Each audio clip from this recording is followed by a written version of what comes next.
नमस्कार, मैं हूं आपके साथ रोहित। भूख, प्यास, बेरोजगारी और अर्थव्यवस्था का बर्बाद होना किसी देश के लिए सबसे बड़ी समस्या है और इसी कारण अपनी हार को जीत में बदलने के लिए देश, संस्था या शख्स गलत तरीके से खेल को खेलने लगता है और यही पाकिस्तान में हो रहा है। क्योंकि पाकिस्तान की हालत बहुत ज़्यादा खस्ता है और कब वो श्रीलंका बन जाए किसी को नहीं मालूम और इसीलिए पाक आर्मी के चीफ बाजवा फड़फड़ा रहे हैं। फड़फड़ाने का मतलब ये है कि पाकिस्तान की असली सत्ता उन्हीं के पास है और पाकिस्तान अफगानिस्तान में कुछ कर नहीं पा रहा है क्योंकि भारत तालिबान की हर संभव मदद कर रहा है और इसी के चलते तालिबान ने कई बार पाकिस्तान को जलील किया और धमकाया भी है। अपनी हार देखकर पाक सेना अपने पालतू आतंकी संगठनों को आगे अब कर रहा है।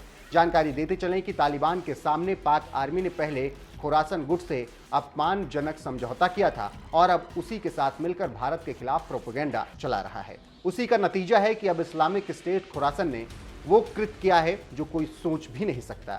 जी हां, अफगानिस्तान में सक्रिय आतंकी संगठन इस्लामिक स्टेट खुरासन प्रांत ISKP अपनी पत्रिका वॉइस ऑफ खुरासन के कवर पेज पर पीएम मोदी की खून से सनी तस्वीर छापी है और लिखा है, भारत दर्द और आशा के बीच।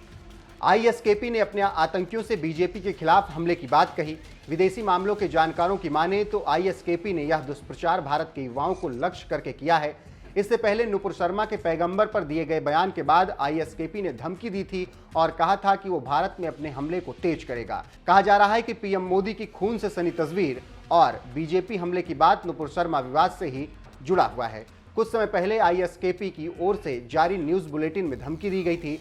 उसने एक वीडियो जारी किया था जिसमें बीजेपी प्रवक्ता और मुस्लिमों के घरों को गिराते हुए दिखाया गया था। उसके बाद इस वीडियो में ISKP के एक आत्मघाती बम हमलावर को दिखाया गया था जो भारतीय बताया गया। ISKP ने धमकी दी थी कि जहां भी संभव होगा भारत में हमले किए जाएंगे। यही नहीं, तालिबान के भारत सरकार के साथ बातचीत की भी कड़ी आलोचना की गई थी। उसने मुल्ला उमर के बेटे और अफगानिस्तान के रक्षा मंत्री मुल्ला याकूब और विदेश मंत्री आमिर मुत्ताकी की भारतीय अधिकारियों से मुलाकात और भारतीय चैनल को दिए इंटरव्यू की भी आलोचना की थी। लेकिन मुत्तकी ने ISKP को करारा जवाब दिया था और इसकी शुरुआत जिरगा से हुई थी।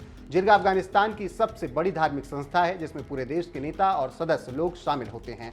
उसी जिरगा में तालिबान ने ISKP को निकलवा दिया था जिससे ISKP और बौखला गया था। तालिबान को अंजाम भुगतने की धमकी उसने दे दी थी और अब पीएम मोदी की खून सी सनी तस्वीर छापना और भारत को धमकी देना उसी कड़ी का हिस्सा है। लेकिन इस धमकी से तालिबान ने कहा है कि घबराने की कोई ज़रूरत नहीं है और हम बहुत जल्द खुरासन पर कब्जा कर लेंगे और खुरासन को समर्थन करने वाले लोगों को भी सबक सिखाएंगे। तो आप समझ सकते हैं कि कहीं भी कभी भी पाकिस्तान भारत के बारे में अच्छा नहीं सोचता और जब भी सोचता है नुकसान की बात सोचता है। लेकिन पिछले 70 सालों से भारत के खिलाफ रणनीति बनाते बनाते आज दिवालिया होने के कगार पर पाकिस्तान खुद खड़ा है और भारत पिछले 70 सालों से दुनिया की महाशक्तियों को टक्कर देने की तरफ आगे बढ़ रहा है। यही फर्क है दोनों देशों में और दोनों देश की सोच में।